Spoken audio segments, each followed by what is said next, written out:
Community Bricklayer Village, we are bringing to you an interview live this evening about the newly diagnosed person who is positive for coronavirus in Delaware. And so just sit back and relax and listen to some really great details they gave us for your FYI. I have someone on the line that want to tell us their experience in going to get the COVID test. I think this is important for the community to know about because I don't know if everyone knows the processes, but this was the process here in Christiana, Delaware, and this gentleman has chose to disclose. How are you doing? How are you feeling? I'm good. I feel fine. That's the crazy part about it. What prompted you to go?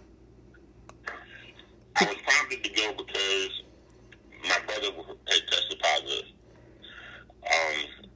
Most likely from a coworker at his job that had tested positive that he was exposed to. So being that we had been in close proximity of each other, I was like, okay, let me go ahead and get checked out to make sure everything is good. Has either one of you had any symptoms prior to this week before the testing?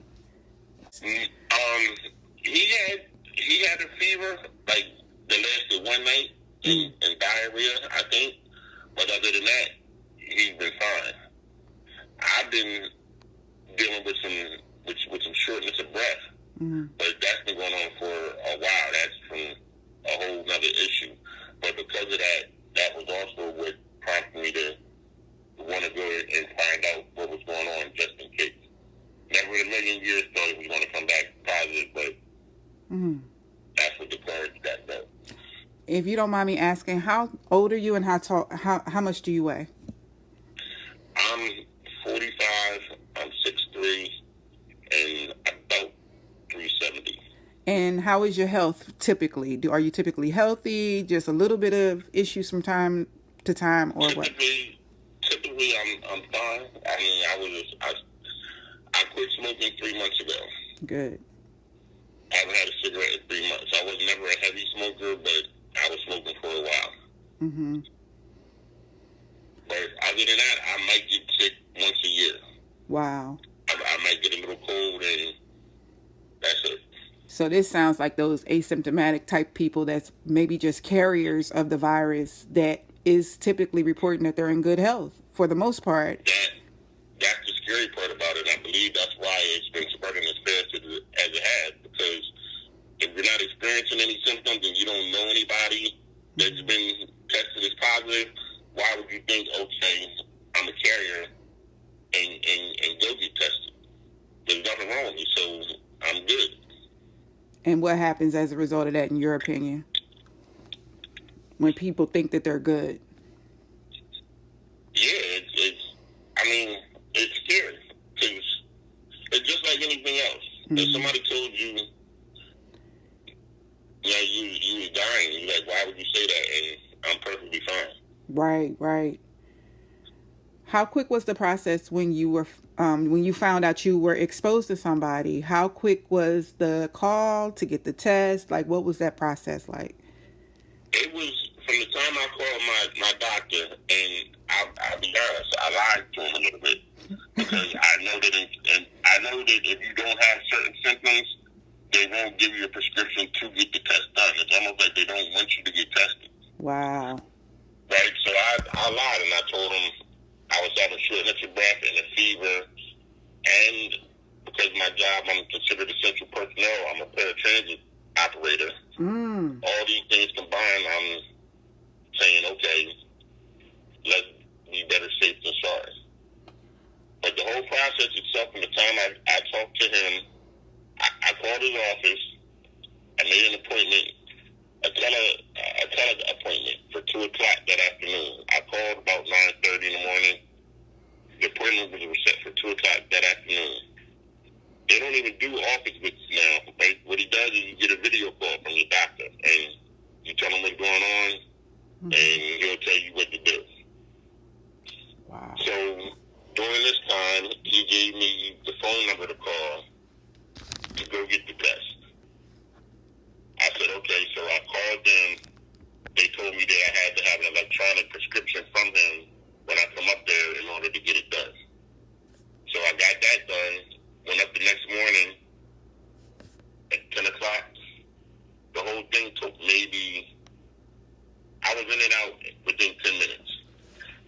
Wow. And you were scheduled within 24 hours of the video call.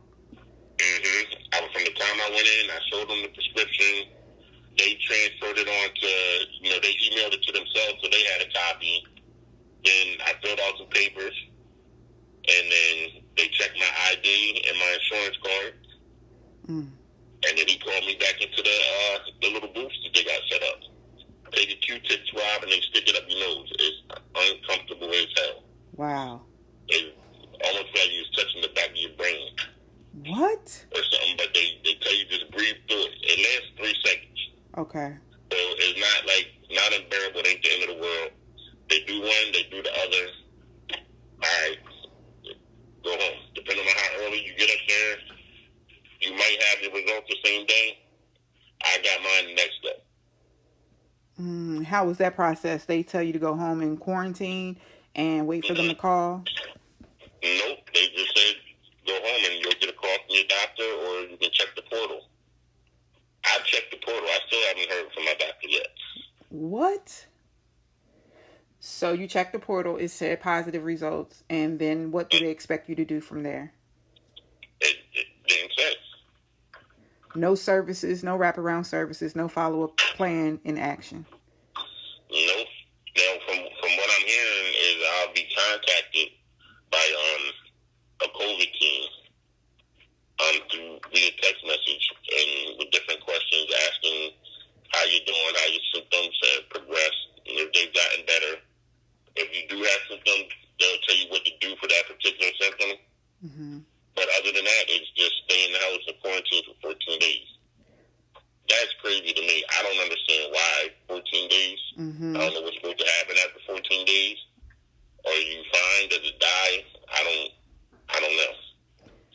So they're expecting you guys to self-quarantine. Yeah, there's no medicine for it. There's no vaccine for it. It's one of those things that doesn't really make sense. So they're expecting you to self-quarantine, and they're expecting you to self-medicate ultimately. And they're also expecting people who without severe symptoms to not go around anybody, and they're taking their word for it. Even after they've been tested positive, they can potentially be spreading the virus, which is why the numbers aren't accurate. Exactly. That sucks. What would you advise? I know you probably haven't been going anywhere, right? But if somebody told you, would you go get tested? I mean, it would never just dawn on you, let me go get tested just because. Right? But at the same time, you go get tested and it comes back positive, you're like, well, how crazy is it? Where did it come from? Exactly, being as though you've been quarantining.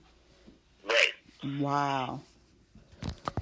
What advice do you have for anyone that's listening, young or old? I believe the media's been lying to everybody by saying that it's not an airborne virus. Just now finding out that you don't have to have symptoms to have it.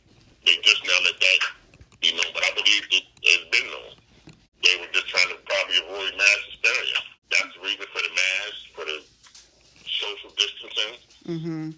Going through this experience within the last 48 hours, you just got your results an hour ago, and what would you say to your loved ones, your friends, or the people that's just ignorant to the fact? What advice would you have for anybody, whether they were healthy, their immune system was good or bad, young or old? What they've been telling us to do, keep your distance from people, cover your face when you're outside or when you're in public.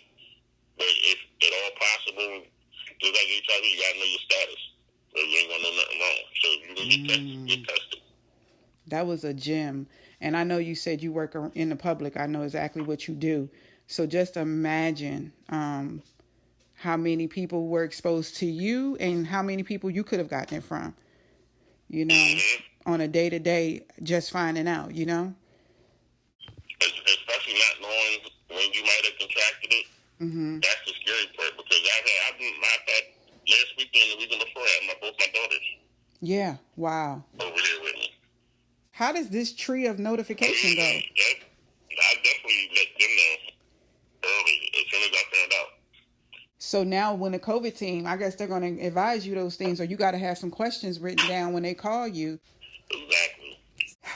I thank you for including me in this process and including the community Rick Liz in this process. And as you go along, our prayers is with you, you know that, but also keep us updated, because I think we the realest news we can get in our communities, because obviously the news is conflicting a lot of times, and people are in such a panic and anxiety and hysteria that we missing everything. So just to have somebody with direct contact and walking through the processes, I think it'll help you get the support you need, your brother, your family, as well as it helps us get the support we need to understand this thing that's going on. But You're welcome, Pastor Law. thank you. I appreciate that. And you take care of yourself.